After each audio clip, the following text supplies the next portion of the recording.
You hear me okay? I just wanted to check, do a kind of sound check kind of deal. Everything sounds okay? Oh yeah, you sound great. You're coming in loud and clear, so Okay. that is great.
Good morning, everyone. I'm Rebecca Vickers, and on behalf of the Florida Alcohol and Drug Abuse Association, welcome to today's webinar. This webinar is being made available through a collaboration of the Florida Department of Children and Families, Office of Substance Abuse and Mental Health, and the Florida Alcohol and Drug Abuse Association. Please note that as an attendee, you are in listen-only mode and will only be able to view your name. If you have questions, please send them to the presenter and me, the host, by using the chat panel. The button to open the panel is usually located in the lower right side of your monitor. Please use the chat panel to send any questions you may have as you think of them. The presenter will address questions as time permits. Our audio is broadcast through the internet to your computer. If you experience poor computer audio, there are a few options to try on screen right now, and these options are posted in the chat panel. If you continue to experience poor audio through your computer, try rejoining the webinar and use the I will call in telephone option. You must be connected to the audio of this presentation and view it on screen as well to receive a certificate of attendance. The recording and materials used in today's presentation will be available on FADA's website within 30 business days. To access the recording and PowerPoints and other materials used, please go to www.fada.org, then to our Resource Center, and then to our training library. FADA produces many webinars and workshops through the support of the Florida Department of Children and Families. To help participants track credits earned through attendance, we host an online community that provides a personalized digital journal where participants can maintain statements of credits for webinars and workshops taken through the Florida Alcohol and Drug Abuse Association. At the end of today's webinar, the web browser will direct everyone to an evaluation form on FADA's website. You will first need to register or sign in to your account to complete the evaluation. Information you provide FADA as a part of registration remains confidential. Statements of credit will be posted 30 business days after the evaluation closes. For persons attending and completing the evaluation and completing the whole webinar. Completing the evaluation is necessary to receive CE credits or to access your statement of credit. Please note that the evaluation will close midnight Tuesday, December 6th. Up to 2 continuing education credits are available for participating in today's webinar for persons licensed through the Board of Nursing, the Board of Clinical Social Work, Marriage and Family Therapy, and Mental Health Counseling, and for persons credentialed through the Florida Certification Board. If you are a licensed healthcare practitioner, be sure to include your Florida license numbers for reporting to CE Broker when you register with webinars and workshops on our site. If you are certified with the Florida Certification Board or licensed outside of the state of Florida, you do not need to provide your certification number when you register with our site. Please note that WebEx monitors arrivals and departures of attendees and provides a report upon completion of the event. We are not permitted to provide a certificate of attendance if you do not attend the entire webinar, and we are not permitted to provide partial CE credit. PJ Brooks, Chief Operating Officer for Community Assisted and Supporting Living in Southwest Florida, oversees operations for over 100 properties and 700 plus beds for individuals with disabilities. He is an accomplished behavioral health executive and strategist with over 33 years of providing leadership and program development for people in need of intervention across a broad continuum of care in multiple environments. A highly respected subject matter expert in behavioral health, from prevention to permanent supportive housing, PJ is experienced in organizational transformation and consolidation. He is also a behavioral health instructor for varied audiences, including medical practitioners, law enforcement, child welfare, and the public, and an advocate for behavioral health. And now I'd like to welcome our presenter, PJ Brooks. Good morning, everybody. I'm honored that you have chosen to participate in this training opportunity. I thank you for that. You're seeing that I'm the director or the chief operating officer for Community Assisted and Supported Living, and we are a permanent supportive housing provider in 8 counties in Florida. But prior to my employment there, I was, let me take care of the obligatory slides first. Excuse me, hang on. All right. So disclosure statement, relevant financial relationships, as you can see here. I'm employed as the Chief Operating Officer at Community Assisted and Supported Living, and I'm also serve as a consultant for Trust But Verify LLC. It's a app that tracks meeting attendance, and that's my spiel. The learning objectives today, participants will hopefully, and I believe you will, learn about the rates of social media use among young people and their preferred social media platforms, discover youth perspectives on social media and its positive and negative impacts on their lives, explore ideas for using social media as a prevention tool, and support for mental well-being. When I was first approached to provide this training, a couple things need to be stated. First, was initially targeted at just substance use or substance abuse. And in my past life, when I worked at First Step for 22 years, I was heavily involved in prevention and was the co-chair of the prevention committee for FATA for many, many years with Kay Dowdy. And what we became really aware of is that even though the federal government only funds substance abuse prevention, we're at a point now where we need to look at whole health prevention and or mental well-being. I think even if you look at the National Council with their change of name to mental well-being, we need to be looking at both substance use issues and mental health concerns. And so hence the behavioral health prevention approach. And it's so very relevant with this topic area of social media. Some of the things that I realized as I was preparing for this, first off, I'm going to do a real disclaimer. I'm not a social media expert, not at all. And so if you want to hang up, no, don't hang up, I'm kidding.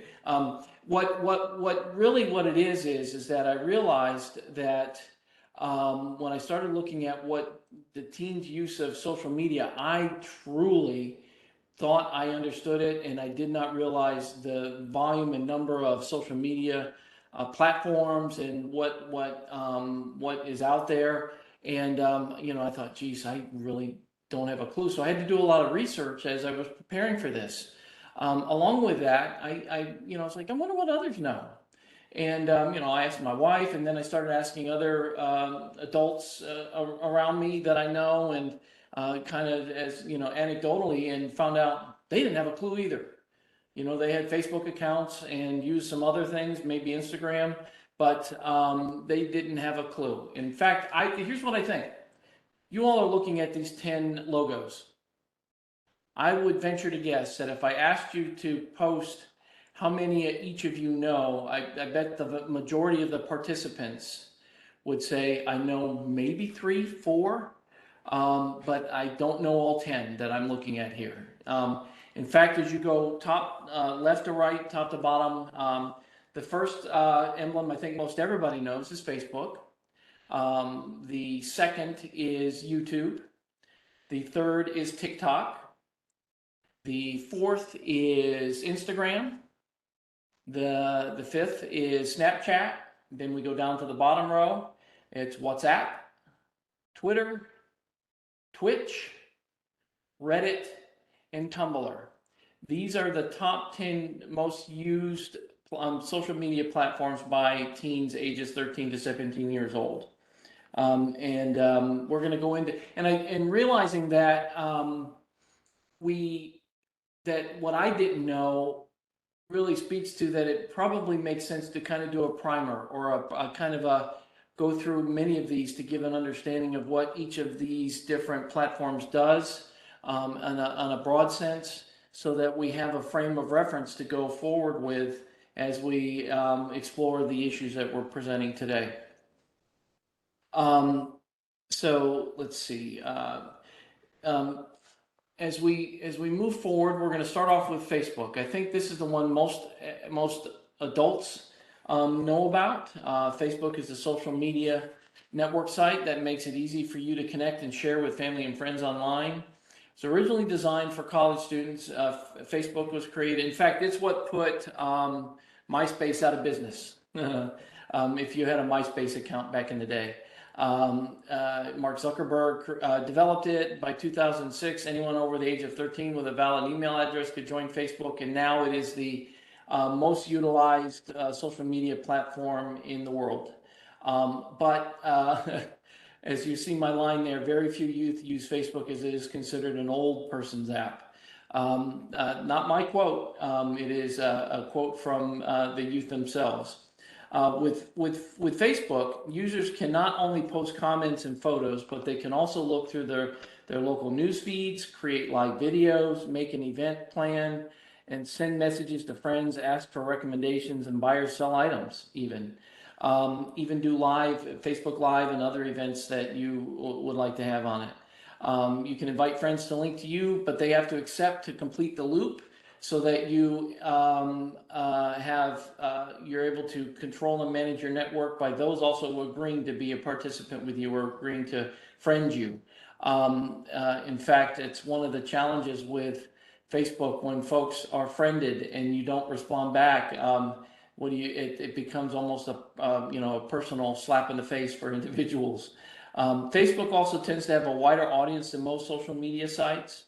And algorithms within Facebook are utilized to identify our preferences, and that is how Facebook decides what you see. And I'm going to come to that in a little bit, but that's an important consideration. The machine learning that the social media platforms utilize to determine what is put in front of us.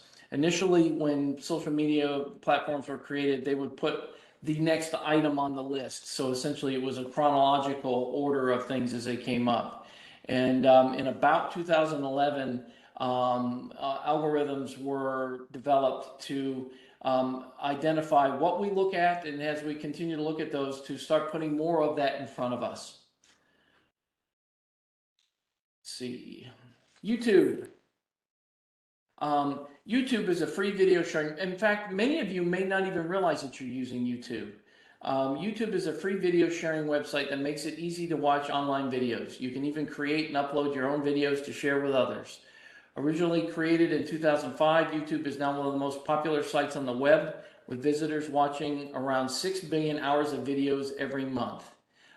If you've ever watched a video online, there's a good chance it was a YouTube video, even if it was embedded in Facebook or some other platform, or maybe you were on a site and you clicked on a story, or you go to a news feed at your local TV channel. Oftentimes it takes you to YouTube where those videos are posted. I don't know if many of you know this, but YouTube is actually owned by Google. Users can search for and watch videos, create a personal YouTube channel. So I can go online, or you could go online and create a channel where you would post videos that you would like to have shown online. And now the key is that this is for everybody who would be able to search YouTube. You can like, comment, and share other YouTube videos. Users can subscribe, follow other YouTube channels and users. I actually do that a bit with a couple individuals that I find very interesting that deal with mental health issues and things like that. You can create playlists to organize videos and group videos together. One of the things for me personally that I love about YouTube is that I can, if I have something I need to repair in my home, and this, I can go online, type in exactly what I need to do in the search, in the YouTube search, and invariably I find a video showing me how to fix things right away. So it's a wonderful resource. What many of you may not realize now is that YouTube is a behemoth in terms of video watching. It has, with its YouTube TV channel and other affiliated programming, YouTube is now the most viewed streaming and or otherwise video-based platform, more so than even cable or your network providers or otherwise. YouTube is now the big video viewing monster in the world.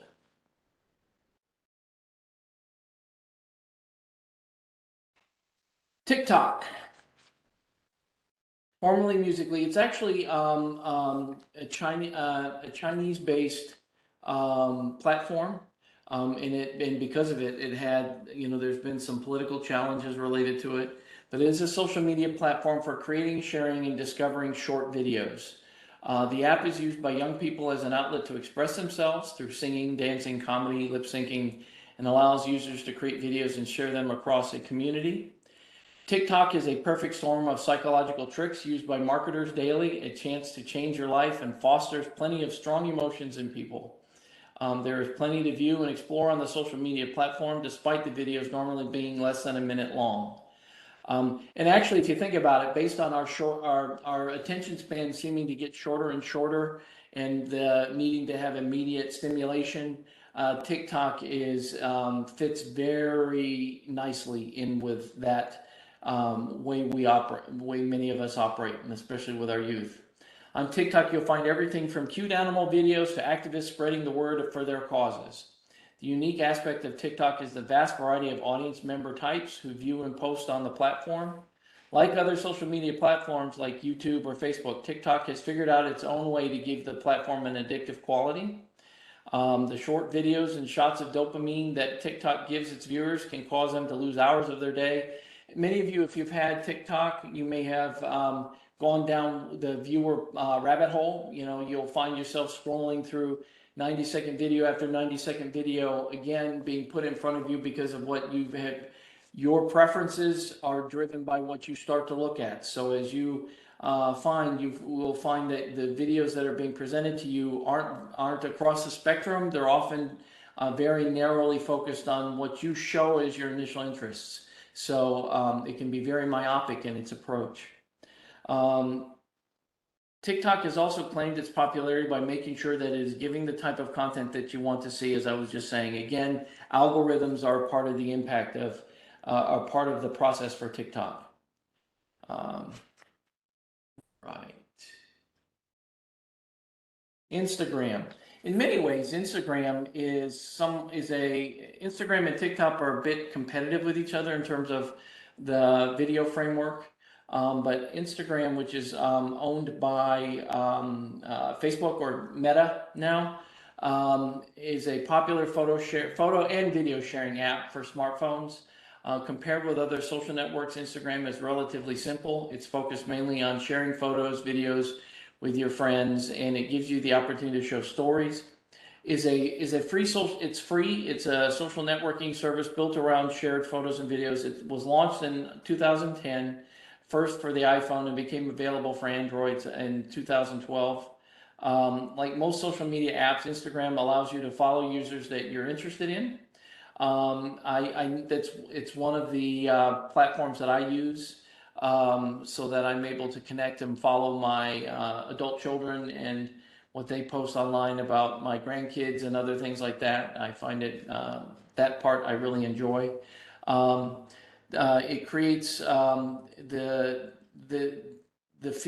it creates feeds on your homepage showing recent posts from everyone you follow. You can like posts, comment on them, and share them with other people. In addition to posting regular photos and videos which stay on your page permanently, Instagram also supports stories. And this is what I was talking about. If you used Snapchat, which I'll get to next, or most other social media platforms, you'll be familiar with these. Stories allow you to post many photos and video clips in a series. Anyone can view these for 24 hours, after which they expire. There's not all the options for video. Instagram offers Reels, which are, again, the short clips. That's the portion that's comparable to TikTok. Reels are a lot like what you would find on TikTok, short video clips that are easier to share and find them. And what we find is, and I've done this myself, there'll be a series of photos on something that I find interesting, or videos that I find interesting, and I continue scrolling and scrolling, and I look up and it's a half hour later and I don't know what happened.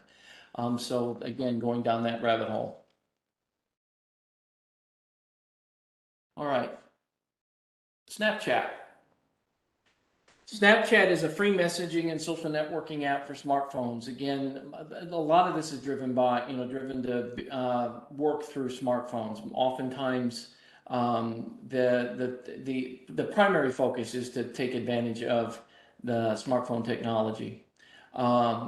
It's available for both Android and iPhone operating systems. Snapchat allows you to send text messages, pictures, and short videos to friends and family. What makes Snapchat unique is that most of these messages are temporary, meaning once they're sent and once you view them, they go away, they disappear. Now, there's always workarounds, whether it's screenshots or other things like that, that can be done, but by and large, once viewed, it's gone. Snap, the platform also offers a chat function similar to instant messaging services like WhatsApp. The main difference, however, is that as with Snaps, chats disappear once they've been viewed. You can change your settings so chats vanish 24 hours after opening instead. They can also be saved by tapping once on the message and other things like that. So it is a way of and unfortunately, because of the things that disappear, many individuals will think, oh, well, it's going to disappear, so they may take a risk and post things that they wouldn't otherwise put online, with the assumption that that they can be more risque, more provocative, or whatever it may be, because it's going to disappear. But because of the workarounds, oftentimes what you think disappears doesn't, and we have to be mindful of those things when we're looking at how we utilize an app such as Snapchat. Next is WhatsApp. WhatsApp is a free messaging app for Android smartphones. Really what it is, this is what makes it so useful, is that it's a free app that utilizes Wi-Fi technology, not cellular service, that works across multiple platforms, whether it be smartphone, iPhone, Mac, as you can see here, Mac computers, Windows PCs, allowing all of them to communicate with each other. It allows you to make calls and send text, images, videos, voice recordings, and documents up to 100 megabytes. You can even video group chat with up to 8 people. There's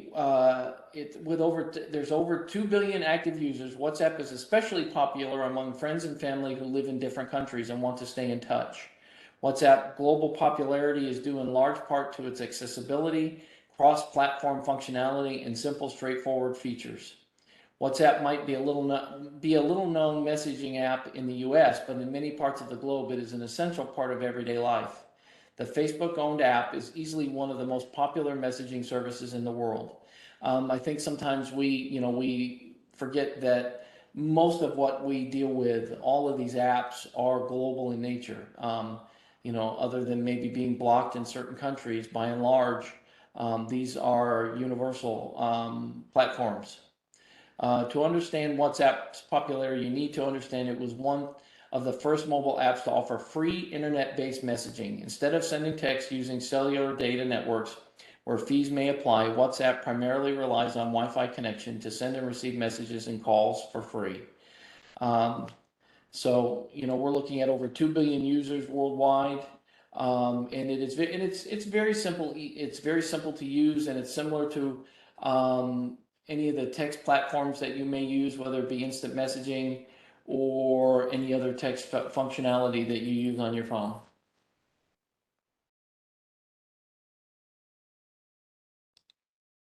Twitter. Oh boy. Twitter is getting a lot of attention right now, and has been for the last number of years. In fact, the last couple of years, with its nature to offer opportunities for sometimes what we would call political discourse, but probably more negative than that. And with its recent purchase by Elon Musk, it's ever present in the press currently. Twitter is an online news and social networking site where people communicate in short messages called tweets, 140 character status updates. Tweeting is posting short messages for anyone who follows you on Twitter. In fact, the 140 characters came about because that was the max that was being allowed by the networks.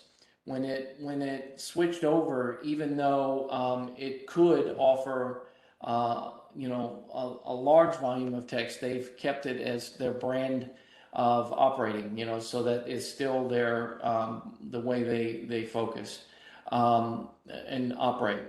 And Twitter and tweeting might be called microblogging. Some people use Twitter to discover interesting people and companies online, opting to follow their tweets. Its primary purpose is to connect people and allow people to share their thoughts with a big audience. Twitter allows users to discover stories regarding today's big news and events, follow people or companies that post content they enjoy consuming, or simply communicate with friends.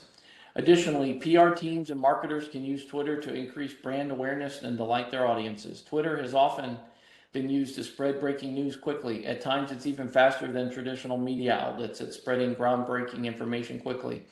Many of us may have experienced that. You hear, you may be looking at a news feed, maybe Apple News. I use that. There's a story that breaks and it was reported on Twitter. Our previous president, up until he was banned from Twitter, was used Twitter very successfully as a way of communicating slash manipulating and all other things. He was adept at using Twitter to support his. I mean, in many ways, he was making announcements about White House decisions through Twitter before it was done as an official statement. So Twitter in the political sphere has a lot of influence. What's interesting though, among youth, limited use. They just don't have the interest in engagement with it that that is done by adults and or the PR marketing political world.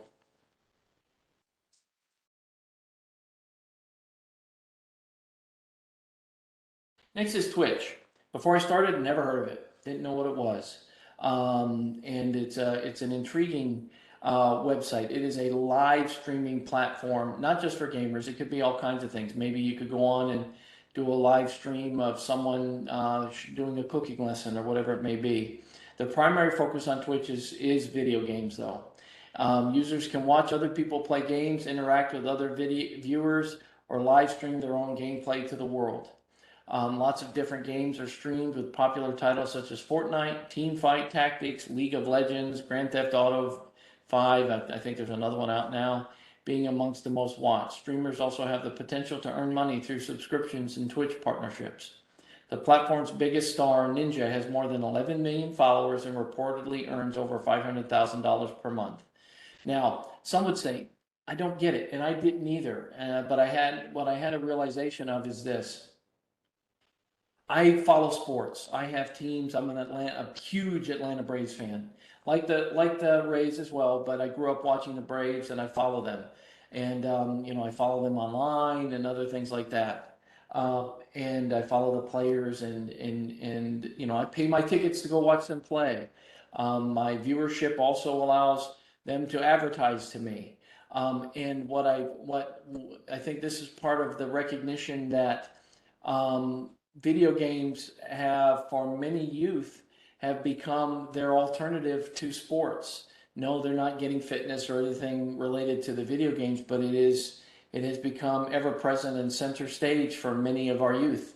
And watching someone play a video game, imagine there's a split screen. On one side you have the game, you can watch the person playing the game, and on the other side you see a video of that person commentating about that game and engaging with the audience as they're viewing it. For someone such as myself, that I have no interest in that, but that is a very powerful way of sharing and observing. If I liken it to watching a sporting event, for me going to watch it or watching it on TV, if any of you have anything to do with football right now, and especially with the football pools and the leagues, the leagues that are being played, I watch Red Zone. Red Zone is online. I get it through my YouTube TV channel, and I get to, and again, it takes the place of all the games. I get the quick fix of watching every touchdown that's being scored by every team during that 7-hour period that it's on every Sunday. And when I look at it, this is kind of where we've come to in terms of what is interesting. But the realization that many of these, something like Twitch can monetize itself to where we have an individual can play a video game and talk through it and commentate and is making $500,000 per month is just mind-boggling. Next up is Reddit. Reddit is a website where users can view and share links or text posts for others to see. Essentially, it's a massive collection of forums where people can share news and content or comment on other people's posts. Here's everything you need, and so it has everything you need to know about different topics or things that you have interest in. So it's kind of a rotisserie of of these forums that if you have an interest in doing a crochet, you can find a forum that you can join and learn how to do it. Even subsets of specialized types of crochet, there are forums. Reddit is broken up into more than 1 million communities known as subreddits, each of which covers a different topic. Because Reddit is a public forum, certain content may be offensive or negative to some people. So it's probably a good idea to stay off Reddit while in formal places like your workplace or at school. But it is growing in terms of its popularity among adults and others, and it's a way of. Bear with me just a second.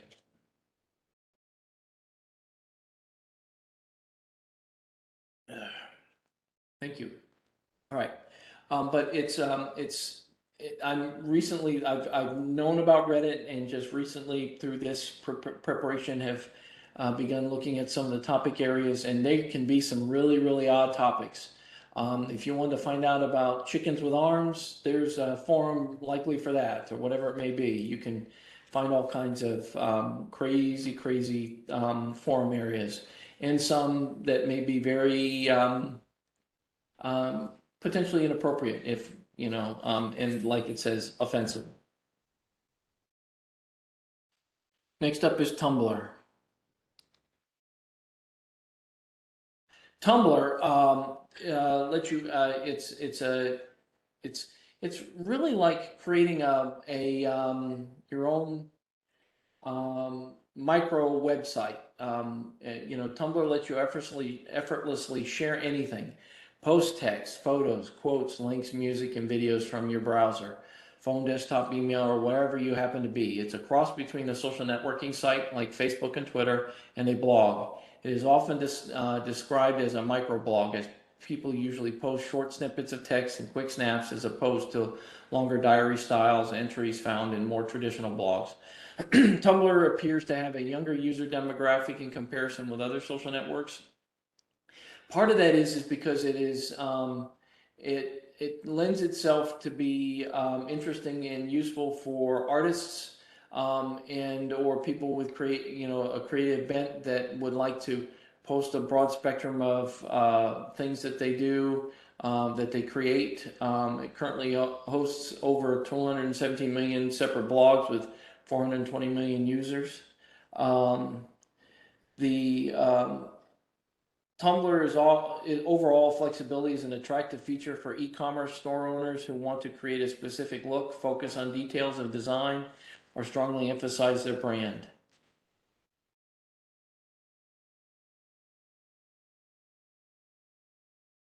Now, here we come to our poll. We have 2 polls we're going to do. The first one is as a follow-up to what we just went through with the top 10 most utilized apps. We are going to poll. We want to hear from you. What are the top 3 social media platforms that you use? You may only use 2, but we'd like to see. We want to get a feel for what the audience experience with apps are, and let's see from our perspective as we sit here today what our we can only choose one option for the poll. Rebecca? It should have been multiple choice, but it looks like it's only allowing them to choose one option. So I'm sorry about that, everyone. It should have been a multiple choice poll. Let me Okay. see if I can't.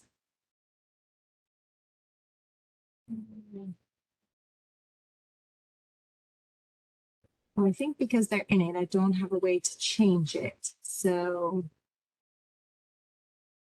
guess y'all need to choose, I guess your most used one, and then we're gonna There you make go. sure the Use the next one one you use is the multiple most. choice.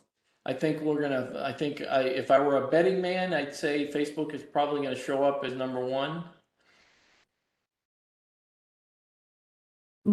How much longer would you like to leave the poll open? Because Let's leave it current open for, another few minute. minutes, Yeah, we 30 currently seconds. have That's good. Sounds good to me. 64, we have 64% finished, so that's good. Yeah, let's give it another 30 seconds and have everybody else, if you would, it would be great to hear from you. Now, Rebecca, while we're preparing, is there maybe, because we're gonna do another poll right after this slide, we can, because that's the one where I'd like to get multiple choices. Yes, that one will be multiple choice. I just fixed that on the other one. Great, okay, that's fine. All right. Um, So we have 72% finished.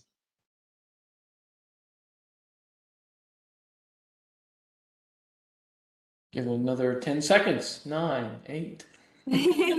We'll count you down.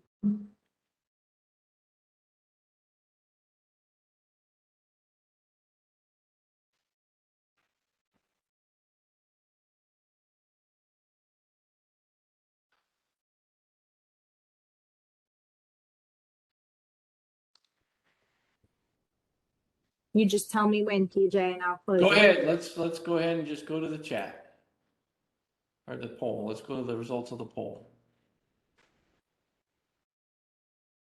All right, on your right-hand side, you'll see that what we show is Facebook did come out as number one. Again, how many participants actually completed the poll?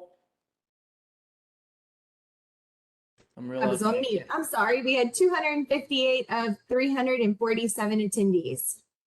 Okay, so uh, so so 258, 107 of 258 said Facebook was their number one. YouTube is looks to be tied with Instagram, and TikTok is next. A little use of Snapchat and WhatsApp, and Twitch only one user, and Reddit 5 users, and we did have 92 individuals who did not answer.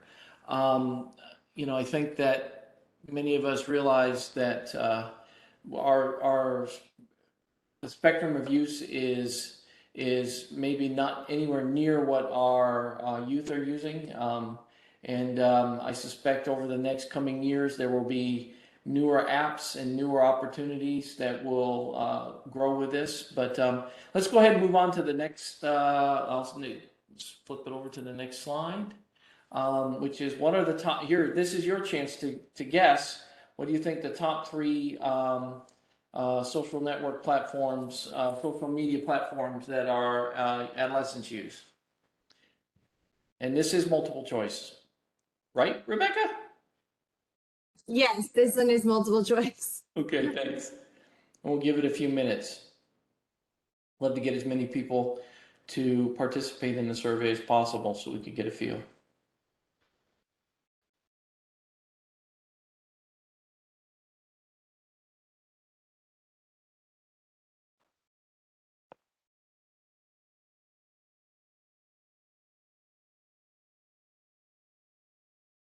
Oh no, it's saying you can only select one again.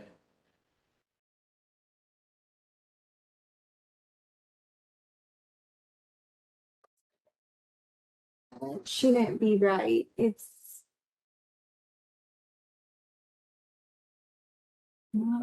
a multiple choice poll.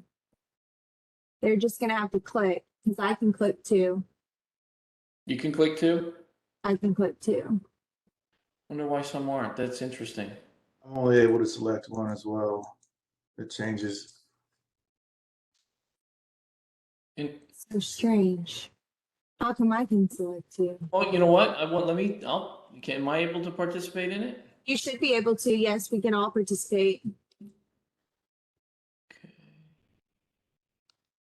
Nope, mine's only one, yeah, unfortunately. Is there a way to fix that? Why would mine be 2 and theirs be 1? I can only think because you're the host and created the poll. Well, that's all right. It was just to use as an example. Let people respond, and so they'll pick what they think is the top one that adolescents use. That still will be interesting to know what the perceptions are. I'm sorry, PJ. I don't know why. That's all right. That's okay. You know, we thought we had. You know, it's technology's being technology. You know, it has a machine mind of its own. Yes, but I control its machine mind. Well, obviously you don't, because it I has know, decided it's not doing to whatever it not follow wants your today. direction. Normally our polls are pretty smooth, but today it's decided I'm going to do whatever I want to do. Yeah, it's AI is taking over. Artificial intelligence is taking over, deciding to make us look like we don't know what we're doing. We're doing? Yeah, thank you, I don't AI. know. I really don't. So. Well, you tell me when we've got 76% has responded at this time.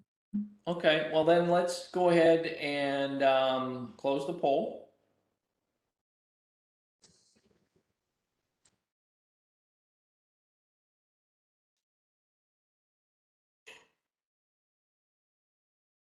Okay.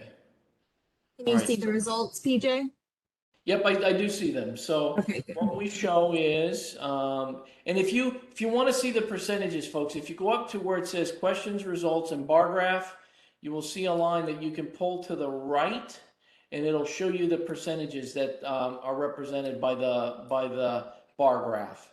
So what we show is TikTok is believed to be number one. And let's see, we have Snapchat at number 2, followed by Instagram, YouTube, and then Facebook. And then there's a couple votes for Twitch. Oh, excuse me. There's no. Sorry, No Answer is not a social media app, so I won't call that out. But there's a few for Tumblr and the like. So now let me give you what the realities are. And this is based off, and you'll be able to see this in the citations. The Pew Research Center recently completed a survey of youth ages 13 to 17 in August of 2022 to look at their social media use and technology. And here's what they found. YouTube is actually number one at 95% used by adolescents. And then it's TikTok at 67%, Instagram at 62%, then Snapchat at 59%. What's interesting, Facebook in 2014 and 15 was at 71%. YouTube wasn't even in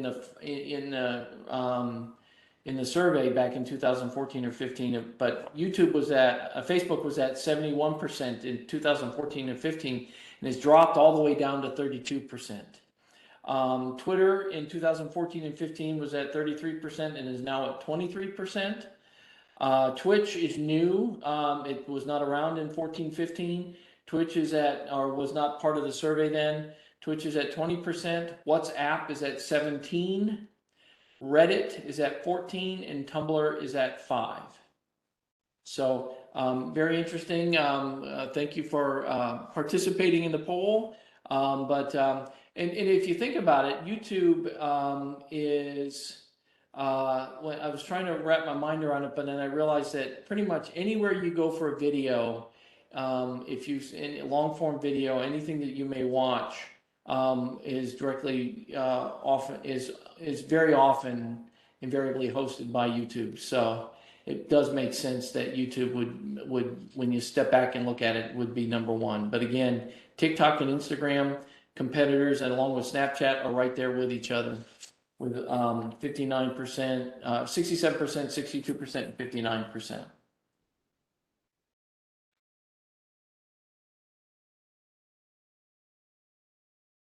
All right. And as we look at social media use, what we start to see is it's very conflictual. And I think this video kind of represents what we're talking about in terms of that it has positives and negatives, and it can be both at any given time. So go ahead, Rebecca. You can go ahead and play the video.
Okay, as you can see, I think as I was preparing for this, I wanted to try to pull some material that would reflect some of what we would consider the conflicting and or complicating issues related to social media. And I think what we see here is that on one side, for many, it is a way to connect to like-minded individuals, friends, and interests, which can support them in times of emotional need.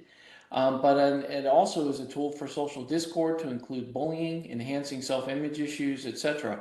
You know, it's the it's it think of it as an enhancer to whatever you're trying to look for. If you're looking for something, it's going to take what you're looking for to another level and to another degree, no matter positive or negative. And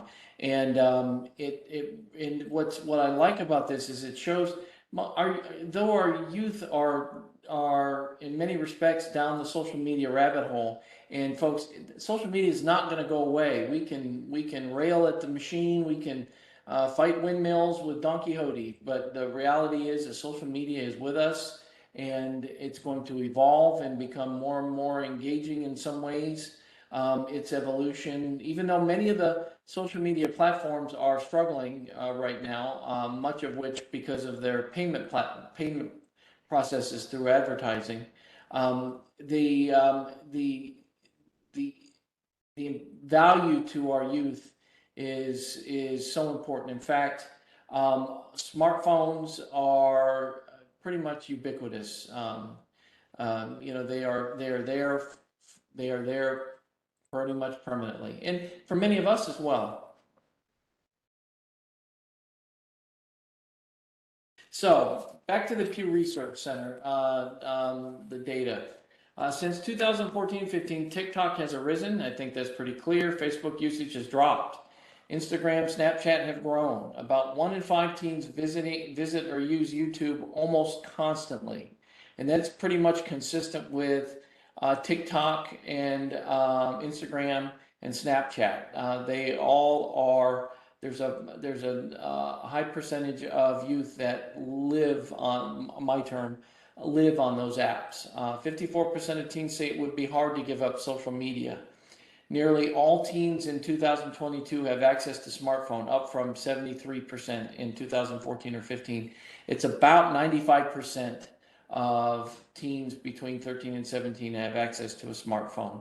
And as the older you go, the percentage gets even higher.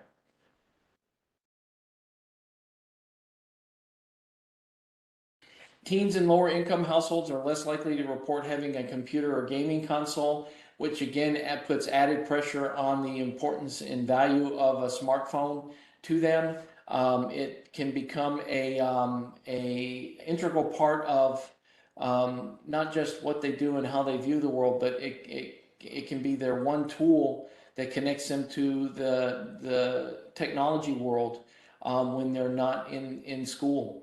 Or even while they're in school in many respects. Black and Hispanic teens more likely than white teens to say they're online almost constantly. Teen girls are more likely than boys to use TikTok, Instagram, and Snapchat. Teen boys are more likely to use Twitch, Reddit, and YouTube.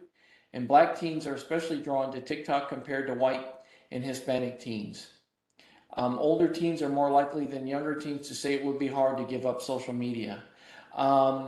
In fact, I would wonder if I were to ask many of us would say, boy, I would like to take this dang thing and just throw it away and put it somewhere. And the reality is, would you?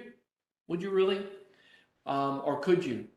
Go put it down. How often have you been in a panic because of not being able to find your phone? And I think that, and what I'm talking about now is going to be reflected in the next video that we're going to show you.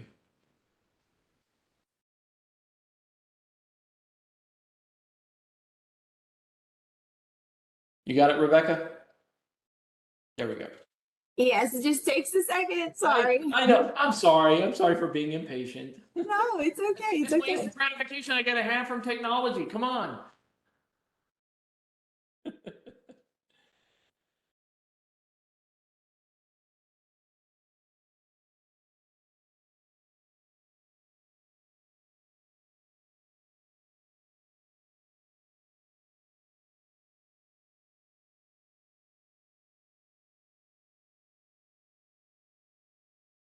Their phone every 5 minutes.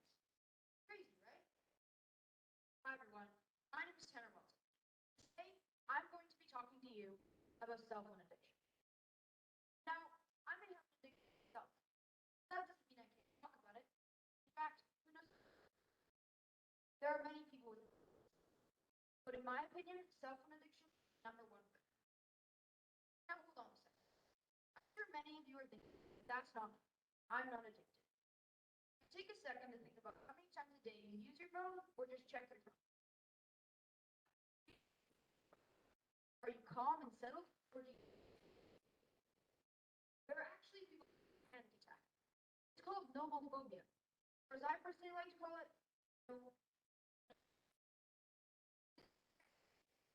walk it or you can't find it. I've seen this happen on many occasions in our. But don't feel alone. In fact, there are 1.5 billion people. 24 million of them are suspected to be addicted to cocaine. That is almost 3/4 of Canada's population.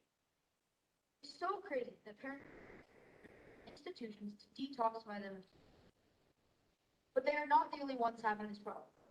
It's happening in Britain, Spain, and several other countries. And I believe that these detox centers will. Now, the big question is, why are people so addicted? Well, here's my answer. Take social media for an example. Every single time you post a photo, say in a matter of 10 seconds, you get 4 likes. Well, those 4 likes may be small, but it affects your mind in a huge way. Those 10 seconds of happiness sends a message to your brain saying, I want more. So then you post another photo and another photo just to see how many likes you get. Now you are spending every 5 minutes of your day checking to see if someone liked your photo, even if that someone is from across the world and you've never met them. That sounds like a pretty big waste of the day to me. It's not just kids I'm talking about.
I should point out that Tanner is Canadian, and this was done in Canada, so hence the boat in the reference to kilometers and other things such as that.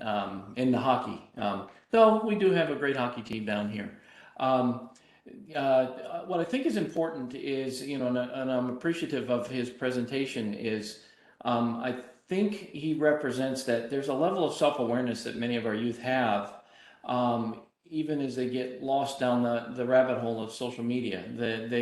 They can step back from it, and we need to help foster that level of self-awareness as we move forward. It's just my opinion. Um, the but one of the things I do want to get to, though, I think that's also important, is you've been hearing some terms that have been thrown around, but I want to talk about some that I found to be really important. Let's see here. Sample social media terms. Again, this is obviously not an exhaustive list, and this is only just a snapshot of some that I found to be important. You've heard me reference algorithms.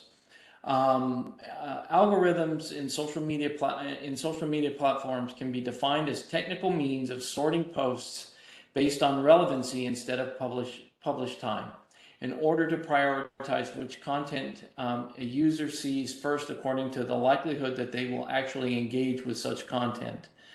For example, the posts which are recommended to you when you scroll through your Instagram feed, or the stories of your friends that appear first on the dashboard, are determined by algorithms. Also, you will find on Facebook and Instagram and other platforms, all of a sudden you're starting to see ads for things that are similar to things that you've thought about. I won't get into what happens on my phone when I'm around an Alexa device, or a Amazon Alexa Echo or anything like that. But what it really does is it tailors the focus of our attention to those things. Once we start there, and what's unfortunate is as that happens, we unknowingly don't recognize that we're limited by those algorithms with what is interesting to us. They're not structured to say, you know what, I'm just going to throw something crazy at you to see if you would find it interesting. No, it's up to us, and so the machine learning that it does is often drives us to some extremes. Curated content. Curated content is the process of gathering existing information like blog posts, social media posts, and videos written and shared by other people or brands, and sharing it with your followers. When you go to a shared post or anything, what you're not you're seeing something that is being created with an intent for you to view. It is not just the world as we know it. It is structured. It is it's like if you go to an art exhibit at a museum. There's maybe a special artist, and there's a curator who puts out all the different media or selections of the different paintings, or other artistic endeavors that individual may have. They're curating, or they're making the selection on our behalf of what is going to be viewed. And when you're creating your, whether it be website or your post on Facebook, your Facebook page, your Instagram posts, you are making decisions on what you want and do not want to be seen. Digital tribalism. This is very important right now, especially in the hyper political climate that we're in. Digital tribalism, again, because of algorithms, algorithms expose us mostly to the ideology of one digital tribe. The same way my Instagram world became only super fit and active people. If that's what you're choosing to look at, you're going to be led down that road, and you're going to be connected with them. This is how one's matrix can become the extremes of conservatism, liberalism, different religions, climate change warriors or deniers, or other ideologies. Members of each tribe keep consuming and feeding one another the same ideology, while policing one another against opening up to the others. It's confirmation bias. What ends up happening is we unfortunately will start to work to identify, we want people to agree with us. And we have reached such extremes that it is becoming very challenging to be open and willing to hear opposing views because of the extreme nature of tribalism that is happening related to those topics, and or differing views, and I think it right now in our society, and this is as much a statement about all of us, not just related to youth. We are we have lost our way in terms of our ability to be open to just discourse about different ideas and concepts that we may not necessarily agree with, but are open to discuss. FOMO,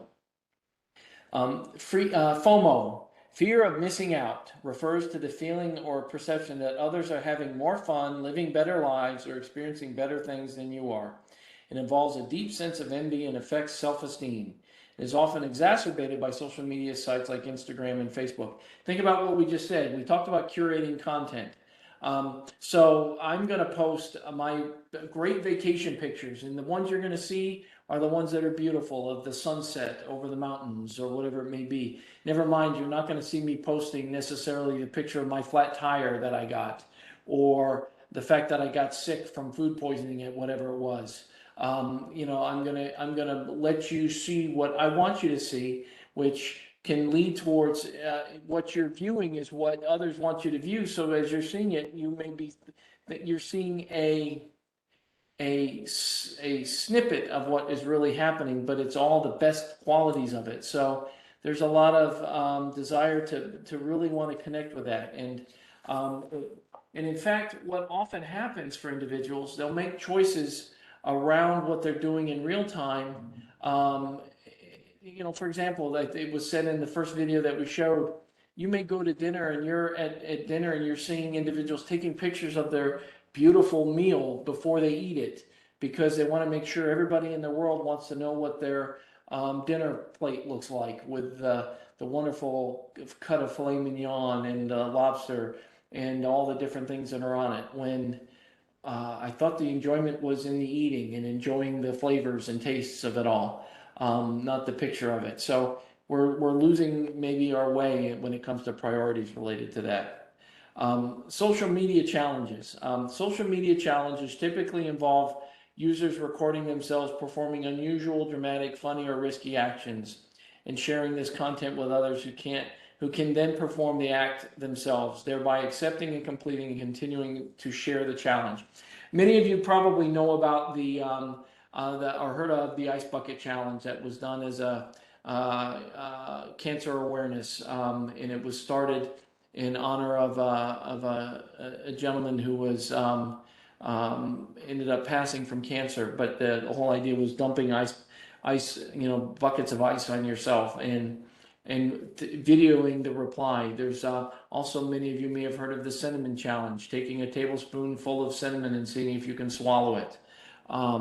There's the hot chip challenges, and so unfortunately with some of these, they can become very, very extreme, and there have been loss of life related to some of the challenges that have been posted, that people have who should not be taking part in them have decided to anyway.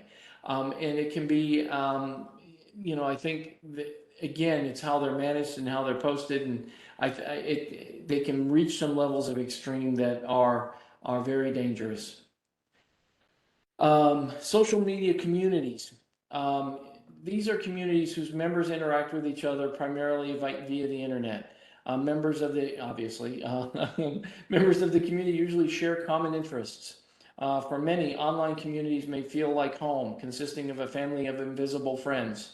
Additionally, these friends can be connected through gaming communities, gaming companies, and/or other environments. It could be on, the Reddit forums. Many of those folks those forums can be representative of a community itself in terms of interests. Those who wish to be part of an online community usually have to become a member via a specific site and thereby gain access to specific content and links. Social media filters. Appearance altering filters on social media, also known as beauty filters, are photo editing tools that use artificial intelligence and computer vision to change facial features. There's a lot of this that is being done to enhance appearance and or caricature ourselves to either make ourselves look better than maybe we do or we feel like we do. It's like virtual makeup, but even beyond that, it really does speak to the whole issue around the curated content. It takes it to another level with the filters. Yes, some of them, if you're on Snapchat, there are filters where you can put rabbit ears, and even on some of the apps, if you go on Zoom or Teams and you scroll through the options, you can put little rabbit ears or pig noses on yourself during the, things like that. That would be an example of a filter. But these really foster levels of insecurity beyond measure. And then social media influencers. Influencers in social media are people who have built a reputation for their knowledge and expertise on a specific topic. They make regular posts about the topic on their preferred social media channels and generate large followings of enthusiastic, engaged people who pay close attention to their views. Many of us know about the Kardashians. They are, I wouldn't necessarily say they're experts, but they are social media influencers. Most recently, many of you may have heard of FTX going belly up. That's a cryptocurrency exchange that has gone bankrupt and all the chaos that's connected to it. Um, uh, Kim Kardashian used her influence, as did many athletes, including Tom Brady, were posting information on FTX because they were receiving payment through FTX to talk about, just as in regular discourse, because that's what's unique. It's not like a commercial. It's like when I'm posting stuff and I'm trying to garner influence, I'm just posting it as this is my experience of what I'm doing, and hey, I just found out about FTX, and wow, I think it's really cool, and it's done in a casual way, so it has that that level of experience as though it's a conversation that we're having amongst friends. When you would take hey, do you know who a good lawn service is? Yeah, use Jim down the road, and we take that information and use it as though it's just a regular recommendation and can be very influential. Many individuals are receiving, they're monetizing that influence through Instagram, through TikTok and the like, where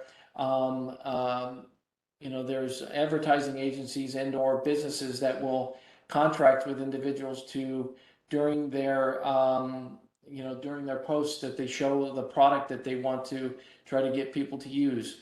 Now understand that is not unique. When television, well, actually, when radio hit the airwaves, yes, we had commercials, but also there were spots during each of the radio broadcasts, and then soon into television broadcasts, where different items were being used and shown, and it was a way of product placement, and it just continues through social media as well.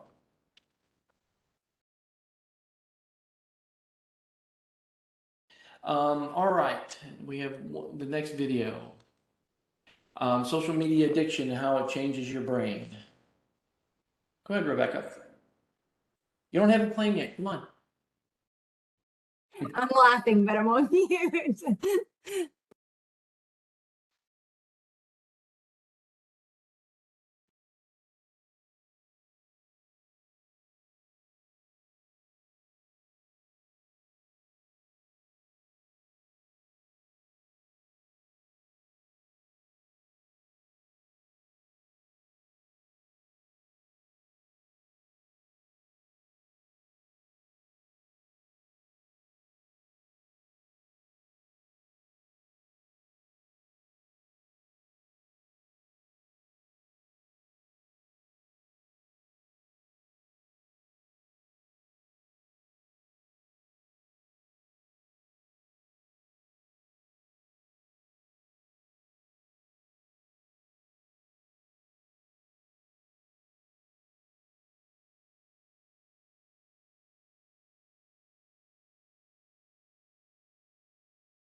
All right.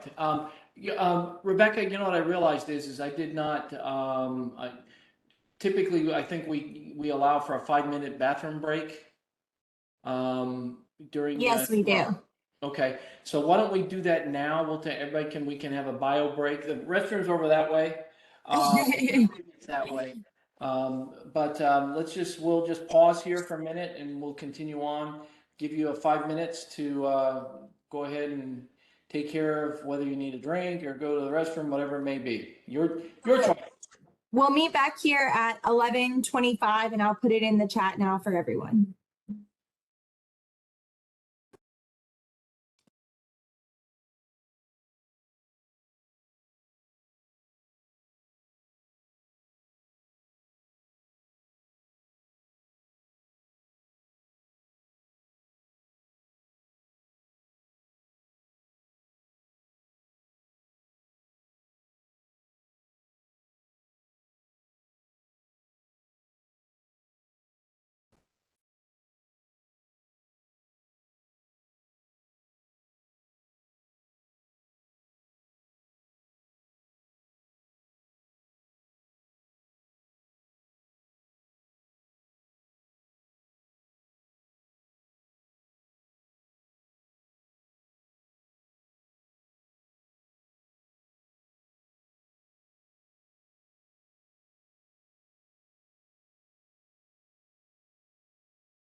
Hey everyone, we are back from the break and I'm going to turn the presentation back over to Mr. Brooks so he can keep going. All right. There's been a couple things in the chat related to Discord is another app. That is the social media app. It's a relatively newer one, and it's don't know much about it. Again, that's one of the ones I need to learn more about. But back to the as you watch that video, mimetic desire, mimicking. To think of the word mimicking. Mimetic desire operates as a subconscious imitation of another's desire. There's the same unconscious pull explains both friendship and rivalry. And also along with that, as we talk about social media addiction, one of the things when we're using social media, especially the immediacy of it, the level of speed with which we're able to click through different things, creates experiences with dopamine similar to what we would experience using drugs. So there is a level of dopamine stimulation that's experienced with utilizing apps, social media applications.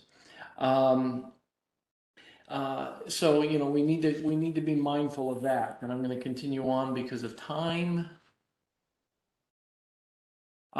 Social media in the brain. Our smartphones are like dopamine stimulators. It's kind of like a technology. I guess I won't say like a shared needle of some kind, but in many respects, the smartphones do have a lot of that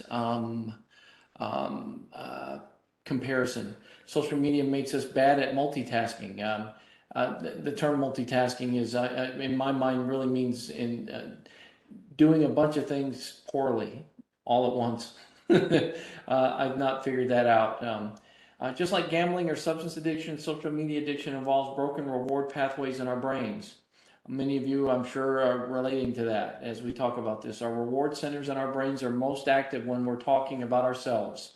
In real life, people talk about ourselves 30 to 40% of the time, but on social media, people talk about themselves 80% of the time.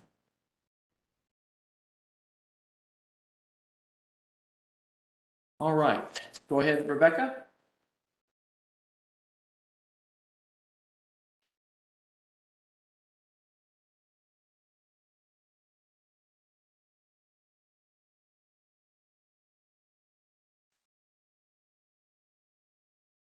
I think that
So I think what you're hearing there, and you've heard throughout the videos, is that posting on social media has major weight with individuals. You share the version of themselves that they think their friends want to see, or others, or even people that they don't even know from across the world. So rarely do you get to see the entire person. Often youth are impacted by the likes and posts on the social media pages that can create anxious experiences and or the insecurities that well, I didn't get enough likes on that post, so I'm as you heard in the video, the young man said, well, I pulled the picture down because I wasn't getting enough likes for it. The attempt to curate their image often leads to unhealthy standards and expectations. So now we've been talking about the internet and its impact. Well, let's get into a little bit of discussion on how we might want to use how we can try to support using social media to be used for substance abuse prevention and support mental well-being. And part of my desire to talk about this was actually because of an experience I had while at First Step during the late spring, early summer of 2020, right in the throes of COVID. Schools were shutting down, they were, kids were losing opportunities for events. The graduations were being canceled. Their proms and other events, the last spring football events were being canceled. It was just kids were losing all of their late spring, early summer contacts and fun. At the time, we had a program under First Step called Drug-Free Youth. It was a prevention program at all the high schools that kids joined by, they became members by having participating in drug screening. They had to have a clean drug screen to join the club. They received a photo ID, and that photo ID would give them discounts at different businesses. And each of the high schools in Sarasota had leadership groups from the Drug-Free Youth. And part of what we were realizing is just that we were at risk of losing contact with a lot of our kids, but really it was just a miserable time. There was folks that were fearful of what was going to happen for their health. There were all of these different things, and we just felt like there was a group of us, and I'll talk about who those were that decided, is there an opportunity to do something just for fun for these kids?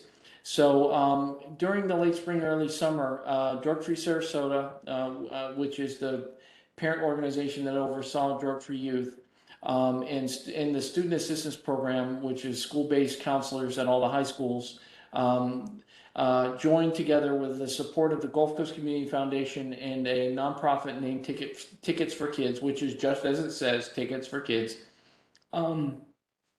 Created an opportunity. We decided to work with our leadership at each of the high schools to utilize Instagram as to create a competition between the high schools who could show positive opportunities, fun events, different things that they were doing that kept people safe, utilizing Instagram posts. The teams each of them created an Instagram account for the purposes of posting the fun activities and positive items. We had an adult moderator, a young adult moderator, because if it would have been me, I wouldn't have known what the heck we were looking at, who had a lot of experience working in social media, and it was really positive for this individual. And he was designated to oversee the sites, issue challenges. We did it for a 6-week period. Each week there was a different challenge that was issued out. Monitored for inappropriate messaging and track points based on likes and reposts. The intent was no more than to give kids who lost graduation, end of year get-togethers, contact with friends, a way to reconnect. And though it was not intended to be a true prevention initiative, it ended up very, very positive. We had over 200 youth participate, and because of our connection with Tickets for Kids, they had started in Pittsburgh, we actually had a high school that joined from the Pittsburgh, Pennsylvania area and participate. And realizing that, the kids were the ones who drove it. They were the ones who decided the direction that the events were going, and you know, seeing a glimpse of a way to engage, you know, using social media in a positive way, we thought was, you know, that was pretty intriguing. So as we look at this, how you know, when we talk about how we might use social media, some of the ideas that stem from that: create TikTok, YouTube, and Instagram profiles that give individuals in recovery a forum to share their experience, strength, and hope, or kids who are choosing to, you know, focus on being drug and alcohol free, and what other alternative opportunities they can participate in. Work with adolescents to scour social media platforms for examples of positive peer influences and share links with each other. And create social media campaigns using hashtags. I'm still a bit naive to that, but essentially what it is if you were to go on your text message and you're to like post hashtag suicide prevention, or hashtag positive mental health, or anything like that. For example, a week could be dedicated to, as I said here, suicide prevention and awareness. Create a campaign competition between schools to get likes for positive activities posted online. That was really powerful. In fact, what we did was the winning high school got to have a drive-by social media drive-by event where we gave out T-shirts and hot dogs as kids would drive by, because we were at that point, by the time we were ready to go, there were still real limits to what kind of contact everybody could have. Excuse me. So thinking about how that can happen is an integral, you know, is integral in making a positive effort with social media. Create communities such as subreddit we referenced before, related to mental well-being and substance abuse prevention, that promote healthy strategies, self-care tips, etc. Create healthy lifestyle challenges online that are fun. And then also, you know, go to the youth in your community, go to the youth that you're working with, and because they are truly the experts. I am, you know, I think, as you can hear throughout this presentation, I'm sharing some knowledge, but I'm like the one-armed man in a room full of folks with no arms. You know, I'm kind of limping along with this, only because, you know, this is not my world. This is the world of a younger generation that is engaged in these areas. So why not take advantage of their knowledge, of their experience? Let's use it. Let's work with them to help guide us on how we can be more supportive of making social media a positive influence in the youth's lives that we work with, and ultimately even ours in many respects. I think there's a lot to be said for learning what we can do, and being mindful of that.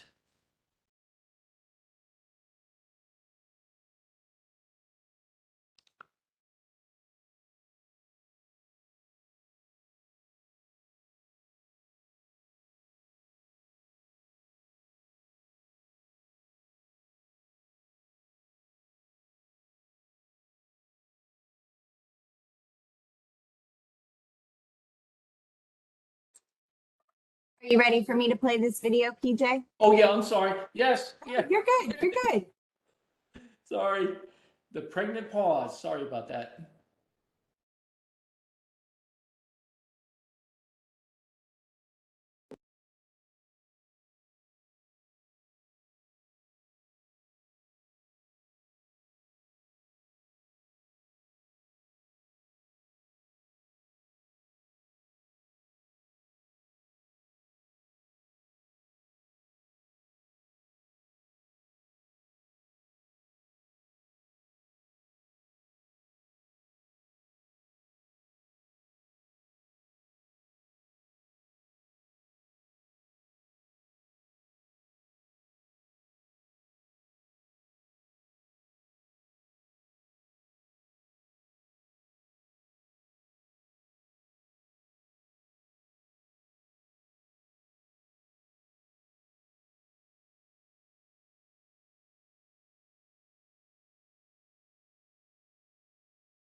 Okay. And I know this video isn't necessarily about social media, but it really is because of the net, that this is actually a YouTube clip, as you can see. The importance of this is just to show, give an example of we're giving our youth the opportunity to talk about substances and or mental health concerns in ways that they understand it and how they communicate it, I think is so important as we look at moving forward with how we envision working in the social media environment. We truly need to consider giving youth the say in how they can create positive social media environments. Preparing for this presentation helped me to realize that youth are much more aware of the impact of social media despite some negative experiences. Now, we're coming down to the latter part of the presentation. One of the things that we wanted to do here at the end, and we'll kind of read them out. Rebecca, you and I are going to tag team a bit with this. Many of you may already be using social media as a prevention tool or as a mental well-being tool. And we'd love for you to share in the chat any of the ideas. And what we'll do is we will Rebecca is going to pull the items and she's going to take any identifiers, individual identifiers away from it, but take the information that's posted in the chat to put it, when the webinar is posted on FADA's website, there will be a Word document with the items that are shared during this time. So, so what we have in here, we have recovery meetings. A lot of especially around COVID, we had support group meetings such as AANA or others, Smart Recovery, you name it, moved to online, and that's actually very, as we've been talking, it's conducive to younger adults, younger youth, or otherwise to have an environment because they're much more comfortable with that as a venue to talk about different experiences. So any of you please post as you wish. That would be great. I think let's see, sharing prevention tips, resources, and testimonials. I think that's a good idea. And again, I think that when we're looking at there we go. Any other items? Yes, PJ, we have people that are saying they use social media campaigns. They use prevention messaging and they use it to send reminders, resource linking. Yeah, it's interesting. I think having raised three daughters who are very athletic, and I coached their softball teams. When we would travel to tournaments to play, we had a Suburban. We'd have 6 girls, and my wife and I would be carrying them to the tournament, and there wouldn't be a sound, but they'd be talking to each other because they're texting each other. One, because they don't want us to hear what's going on, but that's how they communicated. I know for me, my desire is to talk, but if I call any of my, even though they're adults, if I call them, they never answer their phone. As soon as I send a text, I get an immediate response. It drives me nuts, but that's the nature of what we're looking at. We have to shift our own paradigm in our thinking in terms of how people communicate. Go ahead, Rebecca, continue on. Some people said they use targeted Instagram ads to promote youth-friendly community resources. It's a great idea. Learning new ways to reduce anxiety and stress through social media. Let's see, people use it for opioid awareness campaigns. Having a Facebook page for the agency to help promote mental health issues. Alumni outreach to teach the potential consequences of social media.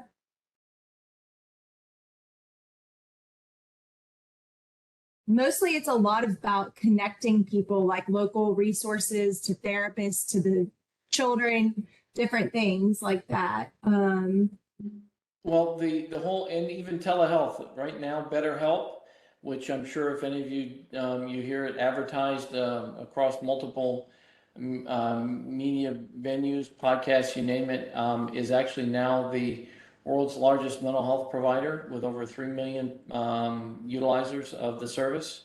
Um, um, you taking advantage of the immediacy of social media to use it to be able to connect with kids, and it's a very good point. We have a quote here. I actually have chosen to not use social media and disconnected some years now. And that was from my mental health and how being on Facebook was impacting my time management. As primal as as it seems to many, I find that I am much healthier personally. However, deficit is out of the loop a lot. Um, but mental health is better. Virtual care, however, is how I have chosen to do business. I think that what that gets to it is truly, we are talking about a double-edged sword. It could be such a benefit and also such a bane of what we're looking at. I'm going to give it a couple more minutes before. Go ahead, Rebecca. I saw one that was really interesting. Someone creates QR codes and then posts them on their Instagram to link people with mental health resources. That's a great idea. I know in our organization we use QR codes to send people to our website so that they can learn more about our organization, and that's a great idea to use it to make connections. QR codes are pretty. I mean, there are all kinds of apps online that you can use to create those QR codes. That's a wonderful idea. Some other people say they use social media simply just to stay on certain substance trends so they can relate with their people they're helping better by knowing the substance use trends and words and things that they're using. Yeah, I see that there's also someone who has a weekly live interactive show called Hope Shot, which is a recovery outreach organization in their area that supports all avenues and ages of people in and considering recovery. Yeah, because there's opportunities like if with Twitch, we talked about Twitch is a live stream social media platform. There might be opportunities to look at creating ways of doing live presentations and positive peer supports and other things like that. Another person just mentioned that they use Snapchat, Instagram, Facebook to reach out to youth in transition, but it's hit or miss. So texting directly with the youth usually works the best. Yeah, it's interesting. We along with the housing we do for individuals with mental health and homelessness, we also have started working in the area of working with youth aging out of foster care, and we have a youth peer specialist who also came out of the foster care system and is a young adult. And her interaction with our youth aging out is almost exclusively, if it's not going to be face to face, it's always via text, and she often has to decline their invitations to join on Instagram and other things like that because they want to use that as an engagement tool. So just some things to think about. Maybe one of the challenge could be turn your phone off. I see the one, turn the phone off when it gets too intense. Maybe there could be a turn your phone off challenge or something to see who can go the longest without utilizing their cell phone. Some things like that, because I do tend to agree that it can capture us in many, many ways. All right, we've got a lot posted here, and I'm really grateful. And I'm sorry we're not able to read through it all, but again, like we said, we will be posting the information with the webinar in a Word document. It'll be all identifying information of who the posters are will be taken from it. But Rebecca will get that together, and that'll be up in about 30 days. I do want to just thank everybody for participating today. We've got a couple minutes. If there are any final questions, if you want to post any questions you may have in the chat, again, we have a little bit of time left and give you a chance to ask anything you may want to. I'll do the best we can with answering.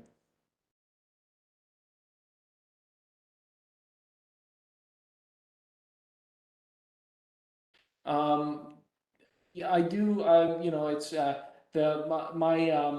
the trainings that I offer are I work with FATA and Department of Children and Families to um, identify what their needs are. I think in May, the next training I'm going to be doing is going to be on how to use technology as an enhancer for treatment and recovery opportunities. There are so many different apps and platforms and other things, and because of my own interest, because of some of the involvement I have with Trust But Verify. There's so many different ways that technology can be used as a treatment extender, and I'm looking to provide that training. I believe in May. That's what they've asked me to do. That's the next time I'm up to offer a training, so I'll be putting that material together between now and then. Any other questions? Again, please be sure to complete your survey when this ends to make sure that you are getting that, just getting you want to get your CEs, so make sure you're getting your things posted. And for better or for worse, it's helpful for us, when, even if you found this a bunch of hooey, that's okay. We want to be able to learn from this experience as well, so that we can maybe do some improvements in that. And again, I want to thank everybody and appreciate your participating. And this was a learning process for me to get this together, and I feel like I'm on a better footing with what my understanding of social media is, and I hope this has been helpful to you all. And again, thank you for participating. Rebecca, any final words? Yes, I'm going to have some quick housekeeping for everybody just before we end today's webinar. And, first and foremost, PJ, I want to say thank you. This was great, very informative, and just a really great webinar. And thank you for putting the time and energy and effort into learning all this about social media and presenting this to all of us. We really appreciate it. So everyone, just a few items of business before we conclude. Please make sure you see the chat panel for a link to today's survey. And additionally, when I conclude today's webinar, your browser will take you to an evaluation on FATA's website. If you want to receive CE credits or a statement of credit for this event, you must complete the evaluation. You will be prompted to register or sign in to complete the evaluation. You can register as a visitor at no cost. For CEs to be reported to CE broker for Florida licensed healthcare practitioners, you must have provided an accurate Florida Department of Health license prefix and number when you registered for this webinar. After you register or sign in, you will be directed onward to the evaluation. You must use the same email address you used when you registered for today's webinar as what you have listed in your FATA profile, as this is the only way to connect your attendance and your profile. You will get a second opportunity to complete the evaluation through a follow-up email later today. Please remember the evaluation will close midnight Tuesday, December 6th. We do not email statements of credit. Instead, after we verify attendance and completion of the evaluation, a statement of credit will be generated as a journal entry within your FATA profile 30 business days after the evaluation closes. Thank you again for participating in today's webinar. We'd also like to recognize and especially thank the Florida Department of Children and Families, Office of Substance Abuse and Mental Health for funding today's education. Thank you, and please remember Tuesday, December 6th is when the evaluation will close. Take care, everybody. Thank you. Thank you, PJ.